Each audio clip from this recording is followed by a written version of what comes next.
19 নম্বর জাতীয় সড়কে পথ দুর্ঘটনাকে কেন্দ্র করে চাঞ্চল্য ছড়ালো দুর্গাপুরের পিয়ালা এলাকায়। চলন্ত অবস্থায় উল্টে গেল মাল বোঝাই একটি কন্টেনার। দুর্ঘটনার জেরে জাতীয় সড়কে সাময়িকভাবে যান চলাচলে ব্যাহত হয়। খবর পেয়ে ঘটনাস্থলে পৌঁছয় দুর্গাপুর ট্রাফিক গার্ডের পুলিশ। পুলিশ সূত্রে জানা গেছে, মাল বোঝাই কন্টেনারটি কলকাতার দিক থেকে আসানসোলের দিকে যাচ্ছিল। সোমবার সকালে দুর্গাপুরের পিয়ালা এলাকায় পৌঁছতেই আচমকা একটি বড় গাড়ির সঙ্গে ধাক্কা লাগে কন্টেনারটির।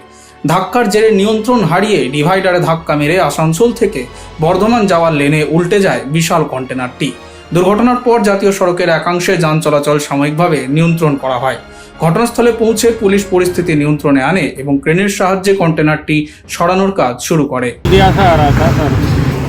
सर एक्साइड बैठ रहा है, गुरुग्राम हरियाणा दिल्ली।